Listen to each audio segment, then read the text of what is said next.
السلام عليكم ورحمة الله وبركاته. الحمد لله رب العالمين والصلاة والسلام على أشرف المخلوقين وآل كل والصحابة أجمعين أما بعد.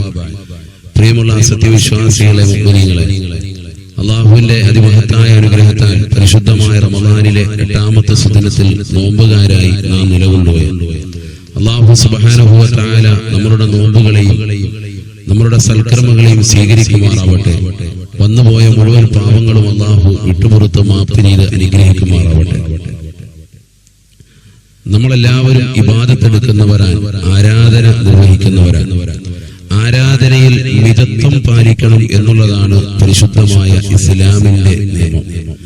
ആരാധനയിൽ മാത്രമല്ല, മനുഷ്യന്റെ ജീവിതത്തിന്റെ ഏതൊക്കെ സുഹൃതങ്ങളുണ്ടോ, ഏതൊക്കെ നന്മകളുണ്ടോ, എല്ലാ കാര്യങ്ങളിലും അവൻ മിതത്വം പാലിക്കുന്നവനാണ്.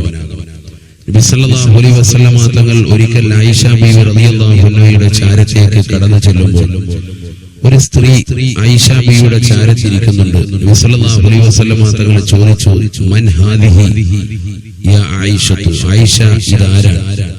നബി സല്ലല്ലാഹു അലൈഹി വസല്ലമ തങ്ങളോട് ആയിഷ ബീവി റളിയല്ലാഹു അൻഹ പ്രത്യുത്തരം നൽകി, നബിയെ, ഇതൊരു സ്ത്രീയാണ്. ആ സ്ത്രീ അവരുടെ നമസ്കാരത്തെ കുറിച്ച് പറഞ്ഞുകൊണ്ടിരിക്കുകയാണ്, അവരുടെ ഇബാദത്തിനെ കുറിച്ച്. വലിയ ആരാധന നിർവഹിക്കുന്ന സ്ത്രീയാണ് എന്ന് നബി സല്ലല്ലാഹു അലൈഹി വസല്ലമ തങ്ങളോട് പറഞ്ഞപ്പോൾ നബി തങ്ങൾ പറഞ്ഞു, അലൈക്കും ബിമാ തുതീഖൂൻ, അങ്ങനെ നിങ്ങൾ ചെയ്യാൻ പാടില്ല. നിങ്ങളെ കൊണ്ട് കഴിയുന്നതേ നിങ്ങൾ പ്രവർത്തിക്കാവുള്ളൂ. 24 മണിക്കൂറും അല്ലാഹുവിനെ ഇബാദത്തെടുത്ത് കൂടുവാൻ അല്ലാഹു സുബ്ഹാനഹു വ തആല ആരോടുമായി കൽപ്പിക്കുന്നില്ല എന്ന് നബി സല്ലല്ലാഹു അലൈഹി വസല്ലമ തങ്ങൾ ഉത്തരം നൽകുകയാണ്. നബി സല്ലല്ലാഹു അലൈഹി വസല്ലമ തങ്ങൾ പറഞ്ഞു, ഇന്നല്ലാഹ ലാ യമില്ലു ഹത്താ തമല്ലു. അല്ലാഹു സുബ്ഹാനഹു വ തആല നിങ്ങൾ മടികാണിക്കാതെ അല്ലാഹു മടികാണിക്കുകയില്ല. അഥവാ മനുഷ്യരാകുന്ന നമ്മൾ നമ്മുടെ സമയങ്ങൾ മുഴുവനും അല്ലാഹുവിന് വേണ്ടി ചെലവഴിച്ച് 24 മണിക്കൂറും അല്ലാഹുവിനെ സുജൂദ് ചെയ്ത് കൂടണമെന്നുള്ള ഒരു കുടുസായ രീതിയിലുള്ള മതശാസനയല്ല അല്ലാഹുവും അവന്റെ റസൂലും നൽകുന്നത്. നമ്മുടെ ജീവിതത്തിൽ നമുക്ക് കഴിവാകുന്ന സമയം അല്ലാഹു സുബ്ഹാനഹു വ തആല നമ്മുടെ ജീവിതത്തിൽ ഏതൊക്കെ സമയങ്ങളാണോ ശ്രദ്ധിക്കാൻ ഇബാദത്തിന് വേണ്ടി പറഞ്ഞ സമയം, ആ സമയങ്ങൾ മാത്രം ശ്രദ്ധ പതിപ്പിക്കുക.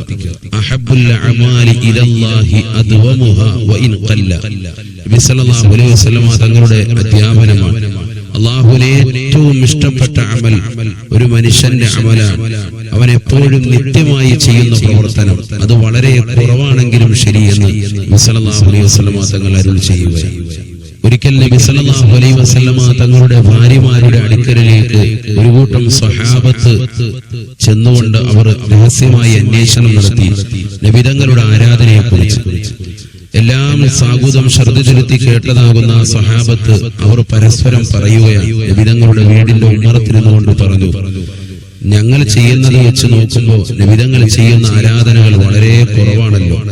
ഹദീസിലെ ഗ്രന്ഥങ്ങളിൽ കാണാം, അവർ പറഞ്ഞ വചനം തഖാല്ലു, അവർ വളരെ കുറവായി കാണുകയാണ്. നബി സല്ലല്ലാഹു അലൈഹി വസല്ലമ തങ്ങളുടെ ആരാധനയെ വളരെ കുറവായി കണ്ടു.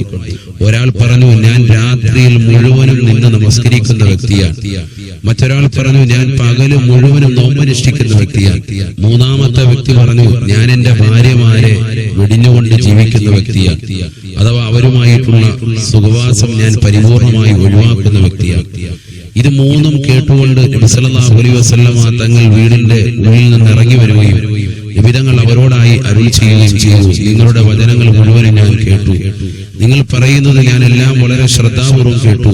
നിങ്ങളിൽ ഒരാൾ പകൽ മുഴുവനും നോമ്പനുഷ്ഠിക്കുകയും മറ്റൊരാൾ എല്ലാ രാത്രിയിലും പരിപൂർണമായി നമസ്കരിക്കുകയും മൂന്നാമത്തെ വ്യക്തി തന്റെ പ്രിയപ്പെട്ട ഭാര്യമാരുമായുള്ള ശാരീരിക ബന്ധം പരിപൂർണമായി ഒഴിവാക്കി ആ സമയം കൂടി അല്ലാഹുവിന് ഇബാദത്തിന് വേണ്ടി കഴിച്ചുകൂട്ടുകയും ചെയ്യുമെന്നാണ് നിങ്ങളുടെ പക്ഷം. പക്ഷേ നിങ്ങളിൽ ഏറ്റവും തഖ്വ അല്ലാഹുവിനോടുള്ളത് ഞാനാണ്. ഞാൻ പരിശുദ്ധ പ്രവാചകനാണ്. എന്റെ ജീവിതത്തിൽ ഞാൻ രാത്രിയെ 3ആയിട്ട് ഡിവൈഡ് ചെയ്യുന്നു. അതിലൊന്ന് അല്ലാഹുവിന് ഇബാദത്തെടുക്കുവാനും മറ്റൊന്ന് എന്റെ പ്രിയപ്പെട്ട ഭാര്യമാരുമായി സംഗമിക്കുന്നതിന് വേണ്ടിയും മൂന്നാമത്തത് നമസ്കാരത്തിന് വേണ്ടിയുമാണ്. ഇങ്ങനെ ഞാൻ എന്റെ രാത്രിയിൽ തന്നെ ക്രമീകരിക്കുകയും നോമ്പുകൾ അല്ലാഹു സുബ്ഹാനഹു വ തആല എന്നോട് കൽപ്പിച്ചതിന് പ്രകാരം റമദാനിലെ പരിപൂർണമായി നോമ്പനുഷ്ഠിക്കുകയും ഞാൻ നിങ്ങൾക്ക് പറഞ്ഞു തന്നിട്ടുള്ളതാകുന്ന ഇബാദത്തുകൾ അനുസരിച്ചുകൊണ്ട് നിങ്ങൾ നിലകൊള്ളുകൾ മാത്രമേ യഥാർത്ഥ വിജയികളായുള്ളൂ എന്ന് സ്വഹാബത്തിനോട് നിമിതങ്ങൾ ഉണർത്തുകയും ചെയ്യും. ആകയാൽ പ്രിയപ്പെട്ട സഹോദര സഹോദരിമാരെ, നാം ഏവരും ശ്രദ്ധിക്കേണ്ട വിഷയമാണ്, ഇബാദത്തുകളിലും നമുക്ക് മിതത്വം അനിവാര്യമാണ്. ഭക്ഷണത്തിൽ മാത്രമല്ല, മറ്റുള്ളതാകുന്ന വസ്തുക്കളിൽ മാത്രമല്ല, ആരാധനയിൽ പോലും മിതത്വം മതി എന്ന് പഠിപ്പിച്ച മതമാണ് പരിശുദ്ധമായ ദീൻ. അതനുസരിച്ചുകൊണ്ട് യഥാവിധി ഇബാദത്തെടുക്കാൻ അല്ലാഹു തൗഫീഖ് നൽകി അനുഗ്രഹിക്കട്ടെ. അസ്സലാമു അലൈക്കും വറഹ്മത്തുള്ളാഹി.